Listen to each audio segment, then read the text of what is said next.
नमस्कार, मैं हूं अमन शुक्ला। आप देख रहे हैं वीके न्यूज मध्य प्रदेश।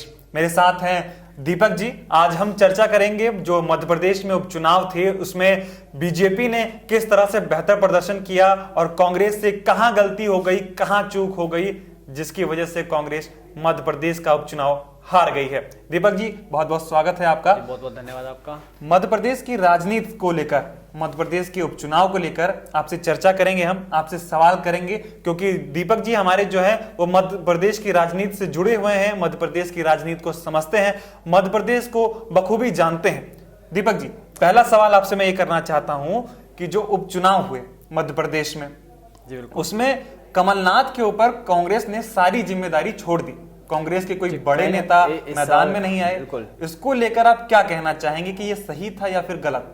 ये बहुत ही गलत फैसला था, क्योंकि जिस तरह से आप देखिए कि कमलनाथ के ऊपर ही उन्होंने सारी जिम्मेदारी थोप दी। अरे अकेला चरा भाड़ नहीं फोड़ सकता, ये बात कांग्रेस के आलाकमान को समझनी चाहिए थी, क्योंकि उन्होंने कहा कि भैया तुमने जो बिगाड़ा है, तुमने जो खेल बिगाड़ा, अब तुम ही उसको रचाओ। इस तरह से मेरे ख्याल से शायद कांग्रेस के आलाकमान ने ये सारी जिम्मेदारी जो कमलनाथ पर छोड़ दी और कमलनाथ अकेले पड़ गए। कह रहे आप देखिए कि जिस तरह मैदान में शिवराज सिंह चौहान उतरे और तमाम बड़े नेता भाजपा के उतर चुके थे, सिंधिया भी मैदान में थे। सिंधिया ने ये तक कह दिया था कि ये चुनाव मैं लड़ रहा हूँ, और ये बड़ी बात थी महाराज के मुंह से जब ये बात निकली कि चुनाव मैं लड़ रहा हूँ। तो ये जब चीजें थी, इस वजह से कमलनाथ को अकेले छोड़ना कहीं ना कहीं कांग्रेस के लिए बहुत भारी पड़ा। यही वजह है कि 29 में से 28 सीट पिछले चुनाव में कांग्रेस के पास थी और वो इस बार 10 या 20 पे जाके अटक गई इस बार कहीं ना कहीं। जी हाँ, एक और चीज, जैसे आपने जिस इस पर जिक्र किया, आपने अपनी राय दी, आपने बताया, हमारे जो दर्शक हैं ये भी जानना चाहेंगे इस बात को लेकर कि कुछ लोगों का ये कहना था कि राहुल गांधी ने जब 2018 में चुनाव हुए थे तो बहुत सारे वादे किए थे, चाहे किसानों का कर्जा माफ करने को लेकर या फिर इसके अलावा बहुत सारे वादे किए थे उन्होंने।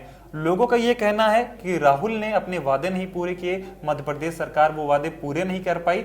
इस वजह से राहुल ये नहीं चाहते थे कि वो दोबारा यहाँ मध्य प्रदेश में आए, रैली करें, क्योंकि उसका बुरा असर देखने को मिल सकता था मध्य प्रदेश में। जी, राहुल गांधी ने जिस तरह से बड़े वादे किए, देखिए सिंधिया ने भी ऐसे ही साथ नहीं छोड़ा राहुल गांधी का। देखिए हर मंच पे सिंधिया और राहुल गांधी एक साथ होते थे, कंधे से कंधा मिलाकर चलते थे। वो सिंधिया इस बार राहुल गांधी को छोड़ के चले गए और कांग्रेस को इस बात से समझ लेना चाहिए था। वहीं पे इनके लिए था प्रश्न चिन्ह कि अगर सिंधिया जैसा नेता अगर आपको छोड़ के जा रहा है तो भैया आपके लिए खतरा है, काल मंडरा रहा है। और वहीं पे समझना चाहिए था राहुल गांधी को, और उन वादों को पूरा करने की कोशिश तो करते कम से कम। वो तो एकदम से हाथ उन्होंने जिस तरह से पीछे हटाए कांग्रेस ने, तो ये बड़ा महंगा पड़ा है उनके लिए इस बार। बिल्कुल। और यहाँ कहा भी था सिंधिया ने कि मैं पार्टी इसीलिए छोड़ रहा हूं क्योंकि कमलनाथ सरकार जो है वो लोगों के हित में काम नहीं कर रही है। जी, अगला सवाल अब मैं आपसे ये पूछना चाहूंगा कि जैसे कमलनाथ ने इस बार के उपचुनाव में जिस तरह की भाषा इस्तेमाल की, भाषा का स्तर जो गिरा लिया, चूंकि पूर्व मुख्यमंत्री हैं प्रदेश के, उनकी भाषा जो है वो इतिहास में दर्ज हो रही है। एक एक बयान इतिहास के पन्नों में लिखा जाएगा। उसी के हिसाब से आगे के लोग उनको पढ़ेंगे, समझेंगे कि हाँ भाई, मध्य प्रदेश में एक नेता हुआ करता था कमलनाथ, उसका चरित्र कैसा था, उसका लोगों के साथ व्यवहार कैसा था, ये इतिहास में लिखा जाएगा, पढ़ा जाएगा। इसको लेकर एक सवाल है कि कमलनाथ ने इमरती देवी को आइटम कह दिया, ऐसे शब्दों का इस्तेमाल किया। तो क्या मध्य प्रदेश की जनता ने इस शब्द को सभी राज्यों की सीटों पर के लिए समझ लिया कि नहीं, कमलनाथ की तो सोच ही ऐसी है, उनकी भाषा ही ऐसी है? ये सारी चीजें सिर्फ क्या इमरती देवी के लिए उन्होंने तो कही थी, लेकिन क्या ये सभी उम्मीदवारों पर जाकर टिक गई? जिस तरह से उन्होंने इमरती देवी को आइटम कहा, ये शब्द कहीं ना कहीं आपत्तिजनक था। राहुल गांधी ने भी इस पे ट्वीट कर कहा था कि हम इस तरह की भाषा का इस्तेमाल नहीं करते हैं।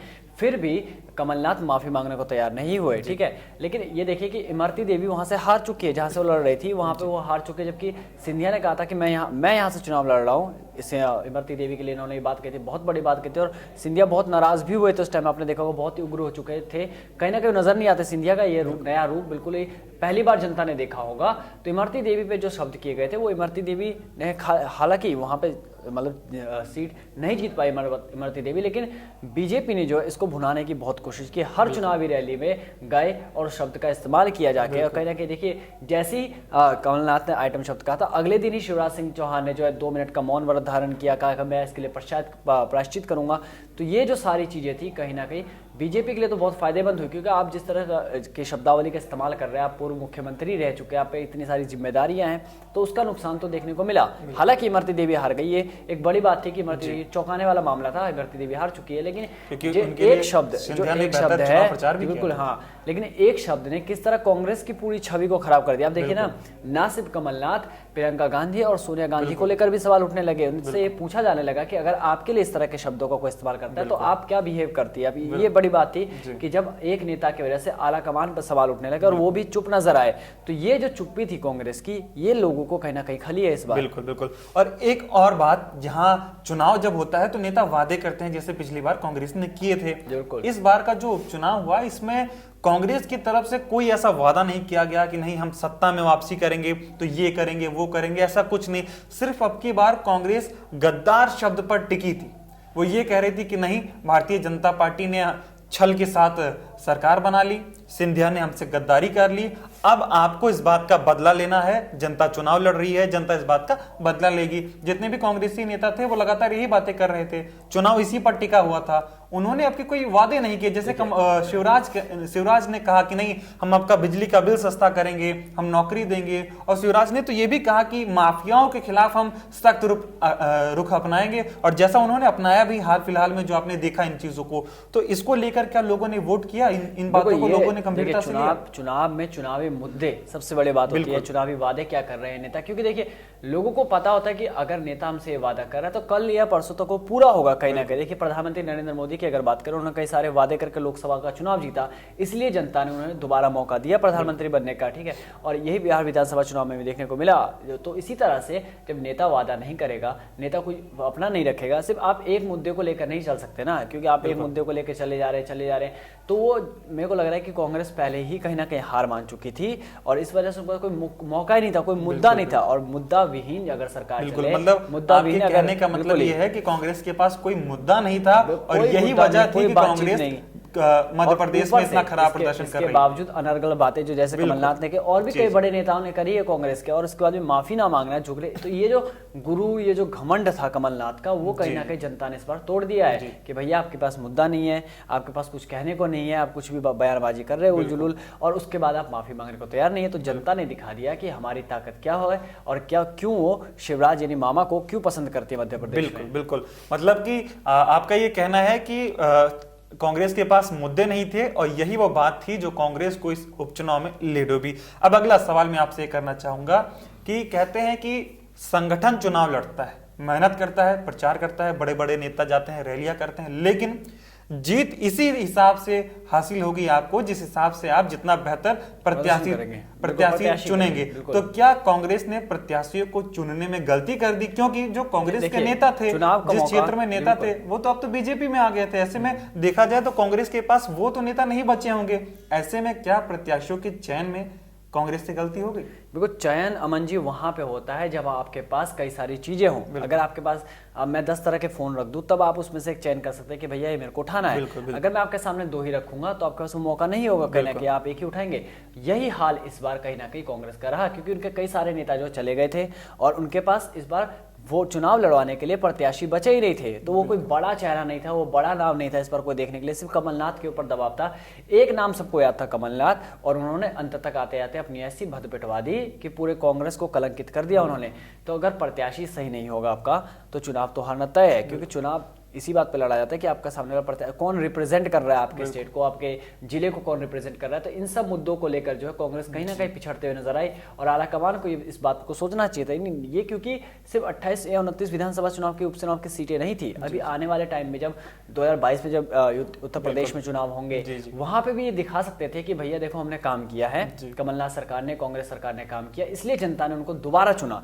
ये बात आने वाली थी, क्योंकि आपको दिल्ली विधानसभा चुनाव याद होगा, जब केजरीवाल की सरकार पूर्ण बहुमत से नहीं बनी थी, तो उन्होंने इस्तीफा दिया, और जब दोबारा आए तो भारी बहुमत के साथ उन्होंने बताया कि देखिए जनता ने हमको काम के लिए चुना और हम दोबारा आए। तो उन्होंने टाल ठोक के बात कही थी। तो यहाँ पे मौका था कांग्रेस के पास, सरकार बनाना चाहते थे, यहाँ पे कांग्रेस के पास वो मौका था और वो भुना नहीं पाई। अपने प्रत्याशियों का सही चुनाव ना करना कांग्रेस को बहुत भारी पड़ गया यहाँ पे। जी, कुछ लोग कह रहे हैं कि शिवराज ने 15 साल शासन किया, कमलनाथ 15 महीनों के लिए ही आए और उसके बाद में उनकी सरकार चली गई, सिंधिया बीजेपी के साथ आ गए, सरकार गिर गई।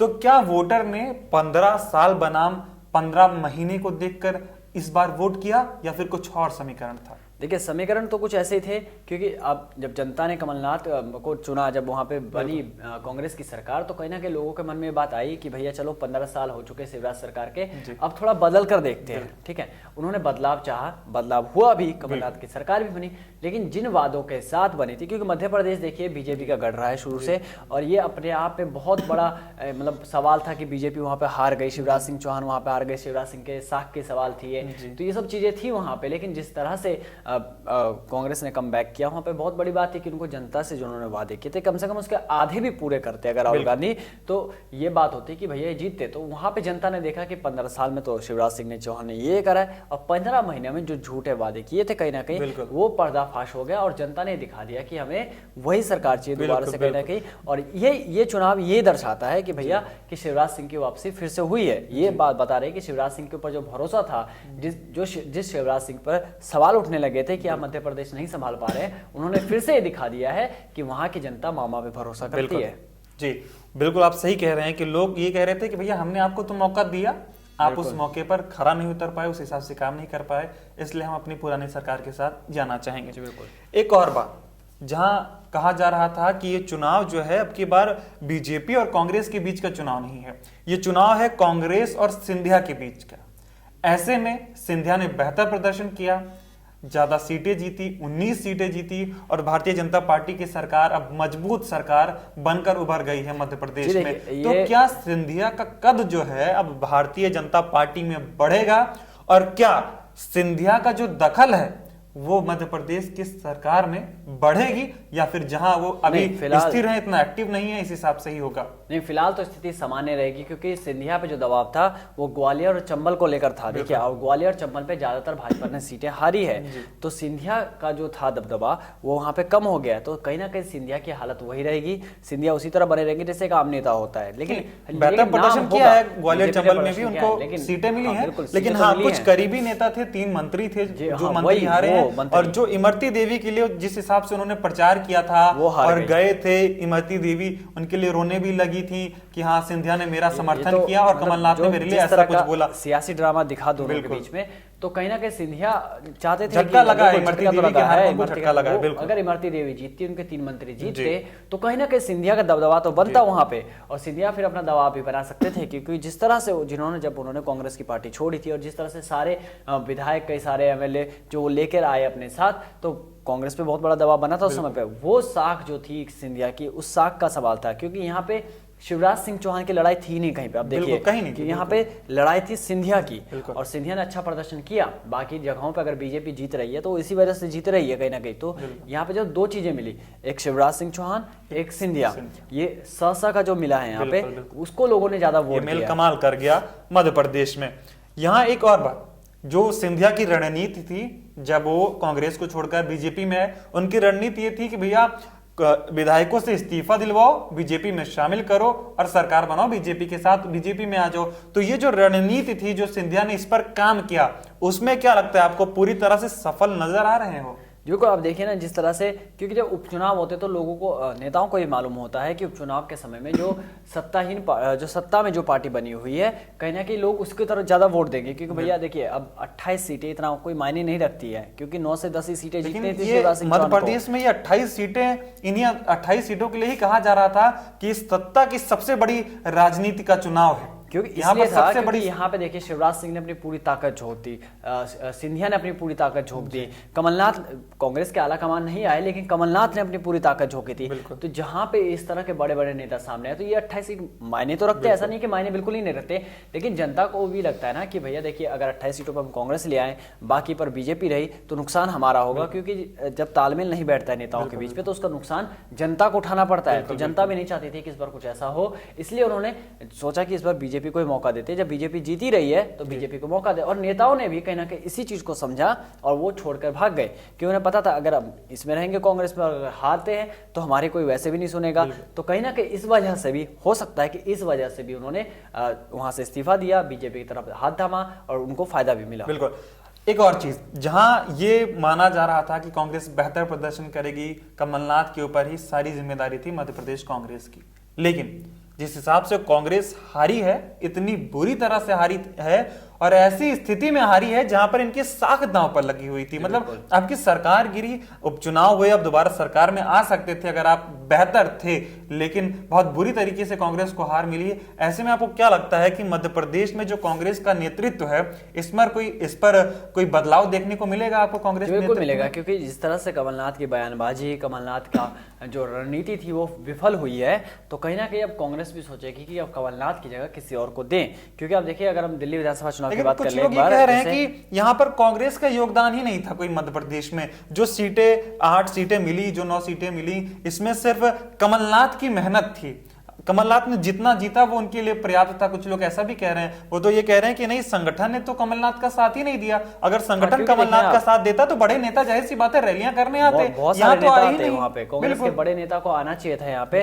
तो ये मैं वही कह रहा हूँ कि यहाँ पे लड़ाई किसकी थी? शिवराज सिंह चौहान सिंधिया और वर्सेस कमलनाथ, यानी डबल प्लस सिंगल की लड़ाई थी यहाँ पे। एक तरह से देखे तो कमलनाथ कहीं ना कहीं अकेले पड़ गए। कमलनाथ के साथ दिग्विजय थे, लेकिन उनकी बयानबाजी भी कहीं ना कहीं आपत्तिजनक थी, और इस वजह से काफी नुकसान पहुंचा। देखिए, कमलनाथ ने भी नुकसान पहुंचाया, उस पे दिग्विजय सिंह की बयानबाजी, और जो गड़े मुर्दे उखाड़ने वाली बात होती है, आपको जब याद होगा जब उन्होंने टन चमाल जैसे शब्दों का उपयोग किया था, तो उस समय जो दिग्विजय सिंह की जो छवि बनी वो इस बार फिर कमलनाथ के लिए बनी। मतलब कि कहा जाए कि कमलनाथ पर दबाव है, दबाव बहुत ज्यादा दबाव हुआ। देखिए ना, एक तरफ एक नेता ने जो शब्द का इस्तेमाल किया, पूरे कांग्रेस उस पे मतलब कहा कि भैया माफी मांगनी चाहिए, माफी मांगनी चाहिए। वो नेता भी माफी मांगने को तैयार नहीं हुए। कमलनाथ ने गलत शब्द का इस्तेमाल किया और हर मंच पर कहा कि भैया मैं भी आइटम हूं, तुम भी आइटम हो। उन आइटम शब्द पे, ठीक है, आइटम शब्द का की परिभाषा अलग होती है, लेकिन एक महिला के लिए जिस तरह से किया, मैंने अगर आइटम कहा था तो जनता ने तालियां बजाई थी। मतलब जनता मेरे उस बयान पर, उस शब्द पर समर्थन कर रही है। अब देखिए ना, कपिल मिश्रा मजाक करते तो जनता खुशी होती है, क्या? तो उनका मजाक ऐसा थोड़ा होता है कि बिल्कुल सीरियस लिया जाए। तो अगर आप मजाक कर रहे हैं, कॉमेडियन में और राजनेता में फर्क होता है। वही ना कि आप एक जिम्मेदार पद पर हैं, आप पूर्व मुख्यमंत्री रह चुके हैं, कांग्रेस के पदभार को संभाल रहे हैं। उस समय पे देखिए, आइटम शब्द कोई बुरा नहीं है, ठीक है, लेकिन आइटम का मतलब किस वे में, वो देखने वाली बात है। ये भी देखना है कि हमें कौन बोल रहा है, प्रदेश का उप मुख्यमंत्री बोल रहा है, वो भी एक ऐसी महिला के लिए जो अभी तक आपकी पार्टी में थी। वो महिला कहती है कि नहीं, मैं तो कमलनाथ जी के पैर छूती थी, उनको अपना मतलब एक आदर्श मानती थी, और वही आज उनको आइटम बोल रहा है। तो ये तो कहीं ना कहीं ये बात लोगों के मन में खटकी है कि वो देखिए ना कि जिस तरह से जो भी बयानबाजी की, ये गली के नुक्कड़ पे जो बच्चे होते हैं वो करते हैं इस तरह की, जो लफुगिरी में करते हैं, वो इस तरह के शब्दों का इस्तेमाल करते हैं। आप एक मंच पर खड़े होकर इस तरह बोलेंगे तो कांग्रेस की छवि को नुकसान पहुंचा, वहां के लोगों को नुकसान पहुंचा, और कहीं ना कहीं जो रणनीति जो उनकी इस बार बिगड़ी है, तो कांग्रेस इस बार जरूर चाहेगी कि कमलनाथ को हटा के किसी और को लाया जाए और नए उस पर। क्योंकि देखिए, दिल्ली विधानसभा चुनाव में भी कांग्रेस ने बहुत बाद में, बिल्कुल लास्ट समय पे ही उन्होंने एक नया अध्यक्ष बना, और वो भी जिम्मेदारी हालांकि पूरी तरह से संभाल नहीं पाए, क्योंकि आम आदमी पार्टी का जादू जिस तरह से चल रहा है दिल्ली के अंदर, तो वैसे ही चाहेगी कि यहाँ पे भी थोड़ा सा बदले, थोड़ी सी रणनीति तैयार करे, तभी कांग्रेस की कहीं ना कहीं वापसी हो सकती है इस बार। जी। एक और सवाल मेरा कि जो भाजपा, कांग्रेस से विधायक जो भाजपा में आए, जो जीत गए, उनकी तो बल्ले बल्ले है। पहले भी भैया विधायक थे, पहले भी सत्ता में थे, सरकार के साथ थे, अब फिर विधायक हो गए हैं, फिर सरकार के साथ हैं, और सिंधिया के समर्थक हैं। ऐसे में मंत्री पद उनको मिलना तय है कुछ को। लेकिन जो हार गए उनका क्या? मतलब कांग्रेस में तो अच्छा खासा किसी तरह प्रचार करके जीत गए थे, भाजपा में आ गए और अब आप हार गए। ऐसे में तो उनको भारी नुकसान हुआ है। ऐसे में अब इसका जिम्मेदार कौन? जी देखिए, उनकी हालत ऐसे हो गई कि ना घर का ना घाट का, ठीक है, क्योंकि जब तक आप मंत्री पद पर रहते हैं, विधायक रहता है, आपका रुतबा होता है। अब उनके लिए ये चिंता का विषय होगा कि अब उनका क्या होने वाला है, क्योंकि अब उनका जो जिस राजनीतिक जमीन पर उन्होंने सिंचाई की थी, जिस पे खेती उन्होंने दोनों हाथ से लड्डू खाने का सोचा, कहा जब तक इधर है इधर से खाओ, इधर है इधर से खाओ। अब तो लड्डू गायब और हाथ रह गए उनके हाथ। वही बात हो गई कि जिस राजनीतिक जमीन पर उन्होंने सिंचाई की, उर्वरक डाले, खाद डाले, वहां पे जो है कुछ उगा ही नहीं, वो बंजर जमीन बन चुकी है उन नेताओं के लिए। तब वो नेता विचार कर रहे होंगे कि हमने क्या गलती करी, क्या करना चाहिए था। वो सारी रणनीति पे विचार करेंगे, क्योंकि अब उनका कद जो है दोनों पार्टियों में कम हो चुका है। क्योंकि आप कांग्रेस को छोड़कर भाग गए थे, तो कांग्रेस तो आपको बागी समझेगी, दागी विधायक समझेगी, और बीजेपी में गए, वहां पे बिहार लिया, तो बीजेपी समझेगी कि भैया इस पे तो हम पत्ता खेल ही नहीं सकते, क्योंकि ये हारा हुआ प्रत्याशी है।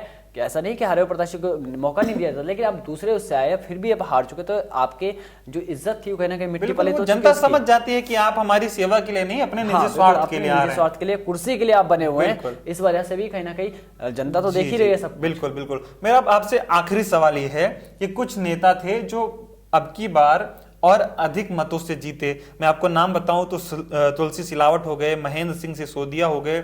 ये ऐसे नेता हैं जो पिछले साल से ज्यादा भी, पिछले चुनाव से ज्यादा भी अधिक मार्जिनों के साथ ये चुनाव जीते हैं। ऐसे में आपको क्या लगता है कि जिस सीट से वो आते हैं, जहां से उन्होंने चुनाव लड़ा, वहां पर अब उनको ज्यादा मत मिले हैं, तो क्या भारतीय जनता पार्टी का वर्चस्व उन क्षेत्रों में बढ़ा है? ये इस बात पर आप सहमति जताते हैं या नहीं? बिल्कुल बिल्कुल। जब ज्यादा वोटों से मिला है, नहीं कि ज्यादा लोगों का प्यार मिल रहा है, ज्यादा लोगों का भरोसा मिल रहा है उन लोगों को, तो कहीं ना कहीं बीजेपी का तो मैं ये जानना चाहता हूं कि क्या वो सिर्फ प्रत्याशियों के लिए था? जहां पर उनको ज्यादा वोट मिला तो वहां के लोगों ने कहा नहीं, हमने तो इनको विधायक चुना था, ये काम कर रहे थे, और काम मतलब उनको उम्मीद थी कि ये भाजपा की सरकार में भी काम करेंगे, इसलिए उन्होंने वोट दे दिया उनको।